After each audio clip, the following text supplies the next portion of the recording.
Hey, flower friends. It is your friend in flowers, Lisa Mason Ziegler, and so happy to be here with you guys today. This is the place where for about the next 30 minutes, I will do my best to answer your questions about anything flower farming, right? And if you have a question, the way you get it to me is to post it in that bubble with the little question mark that's at the bottom of the page, right? That way I don't lose your question as they go scrolling by with everybody signing in and out. Questions about seed starting, cool flowers, harvesting, flower farming business, whatever you got. I'll do my best to give it a good old answer. And so post those questions down below in the bubble with the question mark in it. And so I am standing in a different spot, can you tell? Today is one of those days where it's really beautiful and sunny outside, but it's still a little brisk.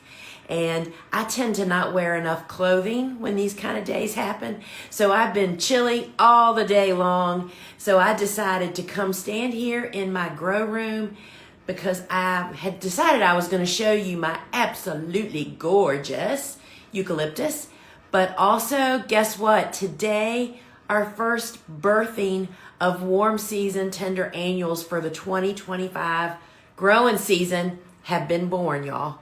Bobo did 17 trays Monday morning, and the first ones have cracked, and I want to show you. That's what I'm standing here. You can't see much from there, but let me just show you. These are all celosias, and can you see?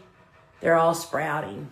How amazing is that, right? Totally I love every step of the way in flower farming, frankly. And I feel like each step that I'm experiencing is my favorite. But I will say, nothing makes me happier than coming out here in the morning and coming upon all these trays that had these sprouting seeds on them, right? So this is Chief Gold. You know, we grow a boatload of coxcomb. So I took out 5 trays this morning. This is Higyoki, and it's the same. And so how do I know when to take them off of the heat step? So these are clusters of 20, right? This is the small soil block. I look at one cluster of 20 and count how many seeds are sprouting in that cluster. And if it's 10 or more blocks showing signs of life, it's time to take them off, y'all, and move them to the grow light. And that is literally what I did this morning. So I have actually flipped my grow room officially. We are now out of cool flower, cool season, keeping it cool in here, meaning like 65 to 70 degrees, more like 70 degrees probably. And I do that by leaving the door open. But now we're into the heat season, right? And I want to keep this warm room. And I will tell you that our eucalyptus doubled in size since I've done this in the last couple days. So this is eucalyptus. This is silver dollar. I have all 3 of them. I grow polyanthumus. And is it parvula gum that I've got going this year? Yes.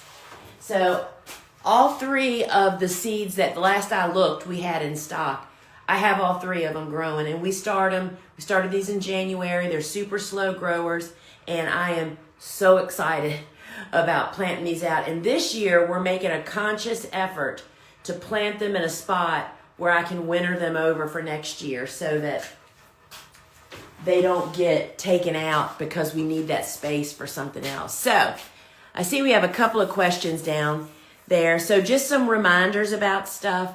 So this Friday in the live shopping show, which happens at 12 noon Eastern time inside my phone app on Fridays, you know, I always have a theme, and this week's theme is weed prevention, y'all, and now is the time to seize the moment. And so that's what I'll be talking about then, and also be bumping up some seedlings and showing when and how I do that. And, and then it's like we are talking about what's going on here in the farm, some of the steps that I'm going through, what I'm doing to prevent weeds. We always have a deal of the day, and you do not want to miss this week's deal of the day. Trust me. And anyway, so it'll be a lot of fun inside the show. And if you don't have our phone app, it's free. You should definitely get it because the experience inside the app is so different than coming through social media. Social media, either Facebook or Instagram, really limits what you can do. So you can go to your phone's app store and just search Gardener's Workshop.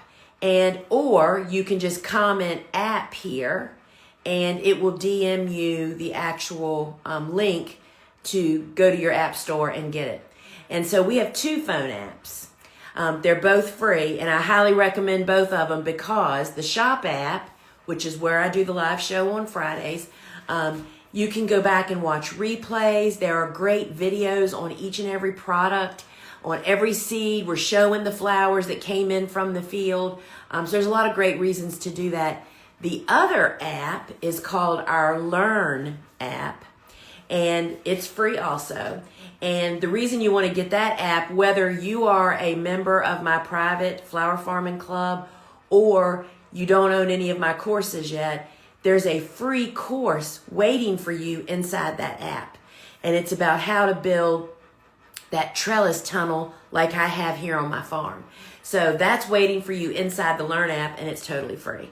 And would love it. But if you are a member of my private club, that's where you'll go to that through there, as well as any courses that you purchased. I'm just reading. Somebody says, I can't get to you on my app today. So the show that you're trying to get to perhaps doesn't happen until Friday. So not sure what that is. All right. So let's see. We've got a few questions here. And it's getting a little warm standing in this room. It felt really good at first, but I may just be moving. But I want to show you the other 2 eucalyptuses really quickly while y'all get your questions going in there. So this is Polyanthemus. Isn't she beautiful? So very, very beautiful. And then this is Parvulagum. Parvulagum is the smaller leafed variety. I love this one for its ability to be used more in its darker green. It's just easier to use in bouquets and stuff. So all 3 of them are super duper. So let's see here. Let's start with some questions. Can the room temperature, if 70 degrees, keep cool germinated seeds from getting tall? They seem stunted. So let's delineate, right? So you know that there's 2 different types of annuals that I grow and talk about. Cool season hardy annuals, which are cool flowers, and warm season tender annuals. The air temperature for cool season hardy annuals is lower, as I think you know that. 65 to 70 is what this room temperature was. And some cool flowers or cool season hardy annuals really thrive in cooler conditions. Like for instance, sweet peas. I mean, if you grow sweet peas after they've germinated at 55 to 60 degrees, man, they don't grow tall. They grow thick and green and beautiful. But if you heat them up, they'll get long and lanky. So cool temperature, germinated seeds from getting tall, they seem stunted. I find temperature is a big one. You might want to experiment with that, but I find more of an issue of cool flowers particularly is people overwater because it is cooler air temperatures. It's easy for the blocks to not be completely dry the next morning. And if you water and they aren't completely dry, that means the roots just never really get a good deep breath of oxygen. Think about that for a minute, right? If the soil is always wet. And so that's what I would think about is the higher air temperature may or may not affect them, but it's really about how wet the soil is staying all the time. Hope that helps. In the past, my celosia self seeds, is that typical? Oh, sure. I mean, if you don't see the thing about being, sorry y'all, I'm getting an itchy nose, something I ate at lunch, I'm sure. If you are a cut flower grower and you are not harvesting all the flowers, then self-sowing can happen on a lot of different flowers. And celosia certainly is one of those, because they produce just tens of thousands of seeds, right? And so that is typical. But I will say that if you are a home gardener, that typically happens more frequently, and it's perfectly okay to thin. You have to thin them and tend those seedlings. But as a flower grower, you would never rely on that. First off, they don't always come back true. And you cannot wait that long. We're planting seedlings out in the garden that are 6 weeks old, basically, when those seedlings, those reseeders start to develop. So you're weeks ahead with transplants. So just saying that for good measure. Is it possible to plant 2 transplants per position and space them a bit wider than 6 inches? Sure, anything is possible, but in cut flowers, if it's a branching annual, that may not work out so great. Certainly when we're talking about, y'all, I'm going to have to move out of here. I am getting kind of hot.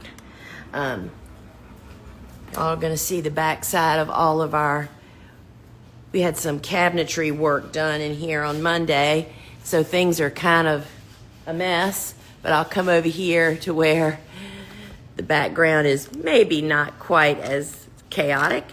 For branching annuals, they really need their own space. Because I plant 4 rows of those branching annuals in a 30-inch wide bed. That's kind of tight. Then within the row, they're 6 inches apart. So that is pretty tight, but it's because we're cutting constantly. So certainly you can definitely do experiments, but I would say branching annuals, that's tight, what we're planting anyway. To go tighter than that, I don't know what the result would be, because we've just not done it. What wire hoops do you use? Christy, you'll find them over on our website. You can comment shop here, and we'll DM you the link directly to our website and just search hoops. But they're pre-arched wire, and they're the bomb to use. I have used I have bent my own hoops. I have used PEX PVC pipe. I have used all of them, and for the quickest and easiest to use and to store and cost effective, those pre-arched hoops are just the best. So find them over on our website. What do you recommend using for treatment of powdery mildew and maintenance around facing those ongoing fungal issues? We don't treat anything. Our goal as commercial flower farmers, that I'm not certified organic, but we follow organic practices, and a big piece, which people just fly right past this, it seems so simple that they really just miss this. A big part of organic farming and gardening is not just how you treat problems, it's preventing problems. And we do that by, of course, number one, building the heck out of our soil constantly, planting those types of plants that aren't magnets for disease and issues. And then, to be timely, my book, Vegetables Love Flowers, kind of shares my philosophy of farming and gardening, which is really just all about, really, instead of fighting Mother Nature, how we can give a hand and enhance, because frankly, the world was made perfectly. And when we give it a hand to do its job, it really comes out a whole lot better, and it's a lot less work, and you have a better end result. So fungal, we just don't have issues with that kind of stuff. And so hopefully that'll help you. And you can comment book, I don't think so, maybe shop, to get to my website. Which direction does your hoop tunnel face? So my hoop tunnel is not a hoop house. It is a trellis, right? And I've had it several different ways, and I pay no attention basically to east, west, north, south, if that's what you're asking. But mine happens to face, that is east, west, because my garden is out there, right? Is out there, and it runs long ways, and it runs from front to back of that garden. All of my gardening and bed placement is really all about efficiency and harvesting, thoughts of how to get flowers inside, as well as irrigation needs, all that kind of stuff. I grew tons of zinnias last year and cut lots of them for vase and brought them in. As they died and dried, I picked off their heads and kept them. Do you think the seed pods were dead enough? I have a gallon bag full. So what you're asking is, you saved blooms from last year and you're hoping to save seed to plant this year. So first off, most of the zinnias that we grow are all hybrids, meaning they don't come back true unless they're grown in isolation.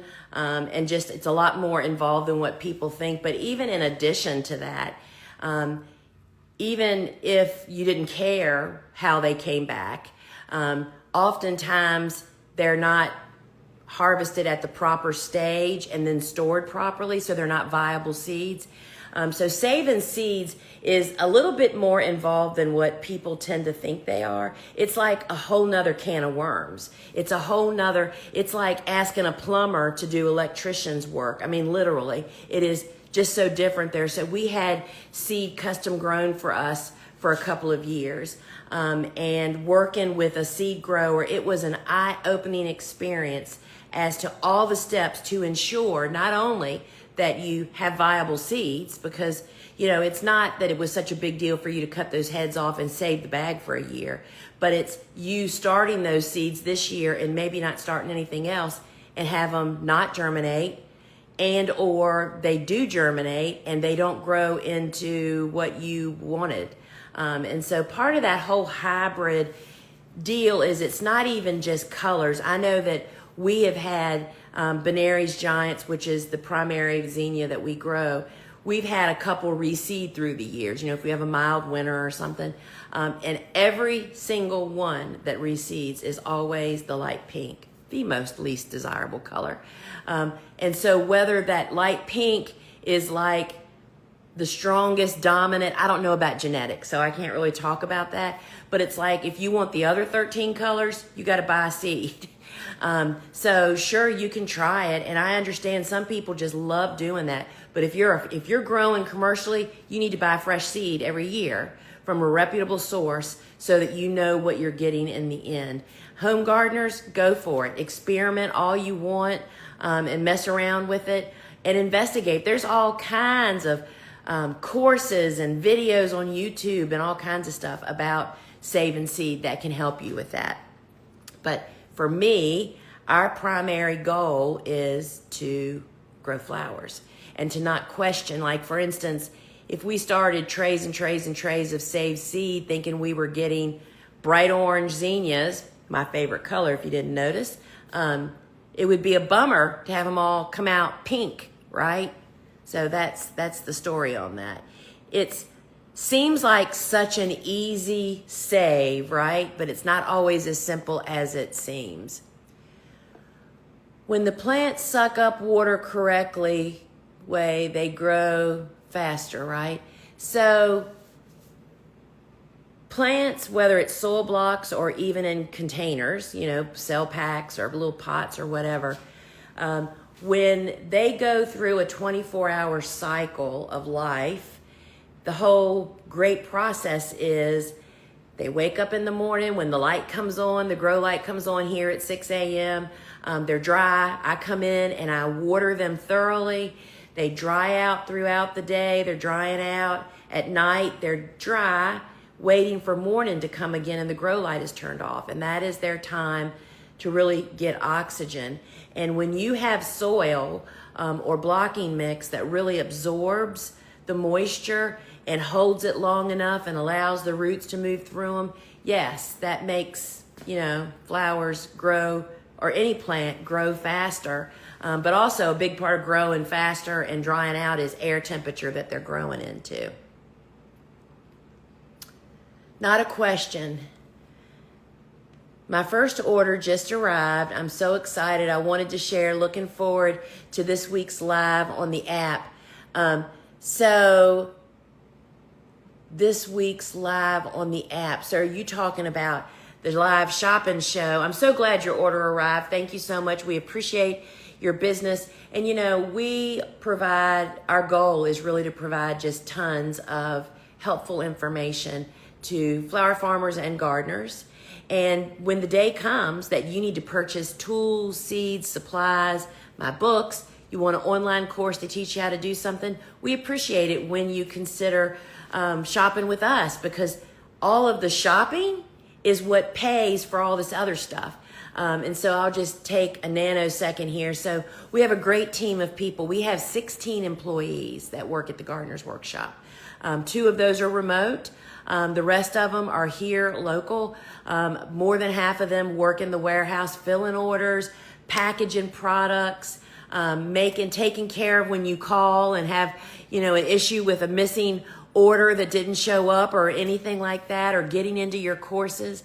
And so just like I'm sure you might have a job, everybody appreciates having a job and loving their job. And we've created a really amazing culture here at the Gardener's Workshop. And that's what makes us all want to go to work every day. I still pop out of bed every morning.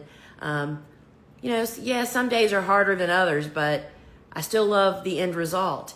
And we have a great group of people. So thank you for your order. I really appreciate that, Christy, and hope to see you. So I'm not sure, when you said that in the app, that must mean the shopping show.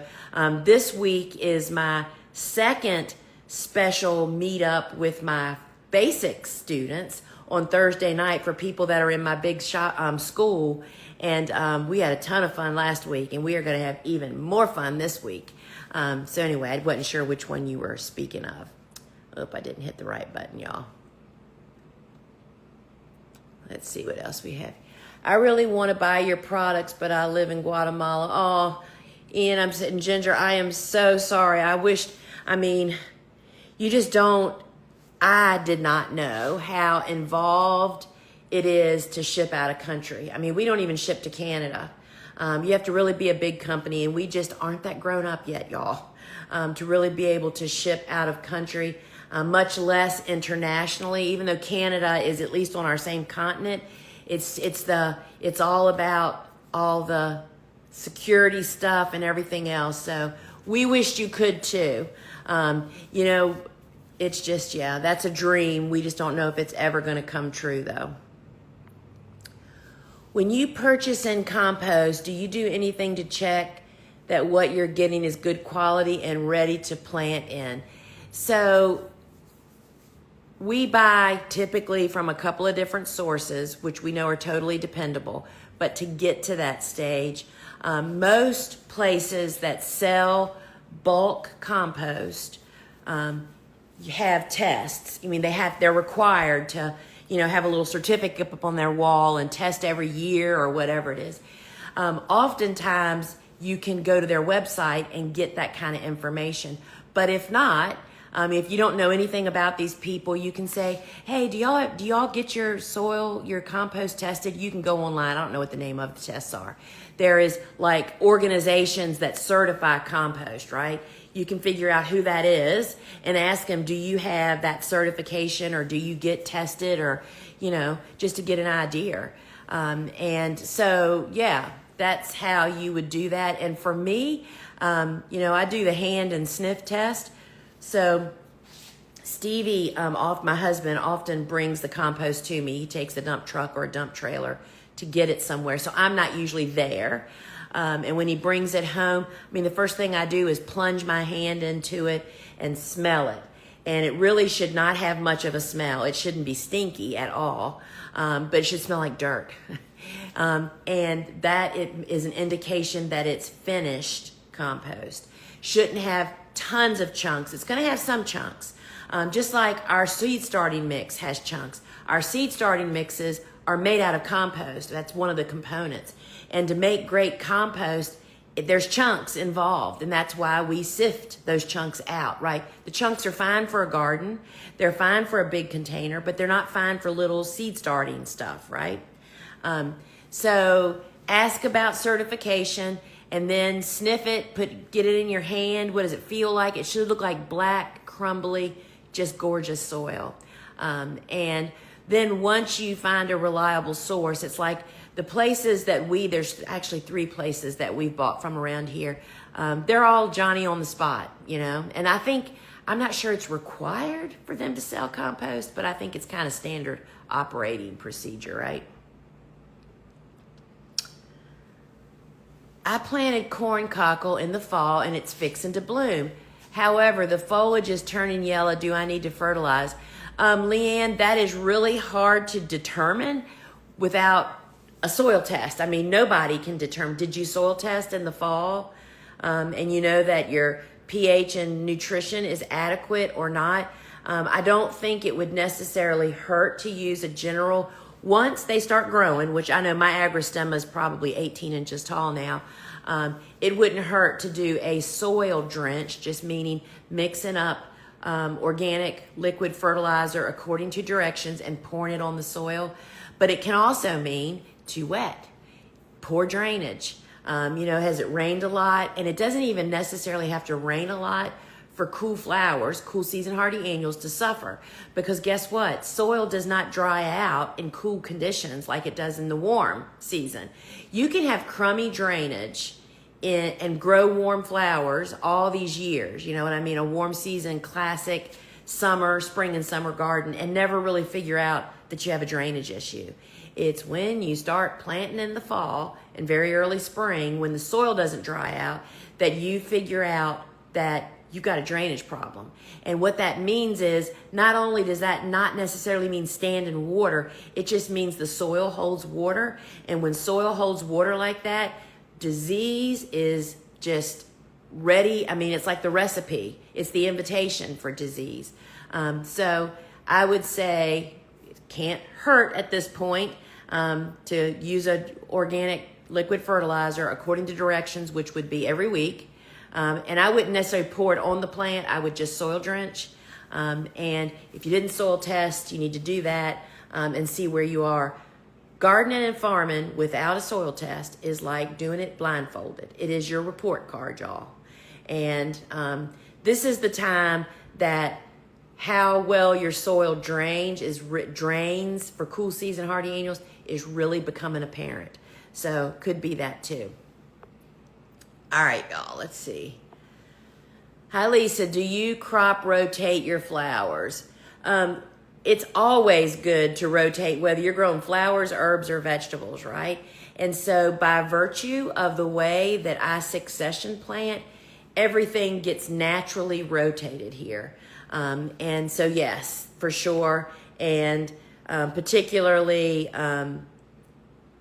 thinking about the whole drainage thing, you learn real quick where your poor drainage is, and you want to stay away from that area for your cool season hardy annuals. And even with that in mind, we have 5 areas that we have 5 blocks available here on my farm, and it's real easy to do that. So, yeah. Is there a soil test you recommend? So, that it could be a whole year's talk in itself, right? Everybody has their own favorite. But I would say to start with is to reach out to your local extension. That is where, here in Virginia Tech is our soil science lab, where our soil gets sent to. It's basic soil tests, right? I mean, they'll tell you your pH and the nutrition, and then I think it'll tell you your organic matter. And then you can none of us really knows how to read those tests, I want to say also. That is where your extension agent can help you. But for me as a commercial farmer, I know that I have a farm supply store that I order products from. That they ship to me on pallets, fertilizers and those kinds of things. And if I get a soil test, I can shoot it to them and say, hey, what do I need to add? This is like a 1/4 acre garden. how much stuff do I need and what do I need to fix this? And see, you have to have a relationship with that place, and you have to know that you can take that they know what they're talking about. And that's why, y'all, you can work online all you want, but building relationships with people in business it's the bomb, it's the gold, it's the gems. And that's really where you need to start. So get your soil test, and then you don't have to figure that out. If you're truly trying to be a flower farmer, that is not a rabbit hole you have any business going down. You reach out to the people that are specialists in that area and have them tell you what to do, because you have 46 other things you should be doing at this time, right? So just saying. All right, friends, that's it for today. So remember to join me for the show on Friday, 12 noon Eastern time. I'm going to be talking about weed prevention and how I do that here on my farm. We don't do a lot of weeding here, y'all, and my farm is pretty pristine, and we don't use chemicals. So that's what I'll be talking about on Friday, is preventing. Join me at 12 noon Eastern time. You can comment app here, and we'll DM you, or you can simply go to your phone's app store, search Gardener's Workshop, and you can download both of our apps. The shop app is where you'll find me on Fridays at 12 noon. And as the flowers start coming in, that's where we showcase all the harvest from the farm each week once it starts. And also, there's another app, the Learn app, which is where my courses, and it's home-based to my membership, but there's a free online course sitting in there waiting for you if you download it. And if you are using our apps, y'all, please go to the App Store and review it to let other people know that it's safe to use them, and how much you're enjoying it. And that helps me so very, very much. So friends, until we meet again, and remember, my Flower Farmer Club, meet me at 2 o'clock for the sew-in circle inside the club. And we're doing something fun today, something I have never done before, along with our early bird sunflowers. All right, friends, see you on the inside, 2 o'clock Eastern. Ciao.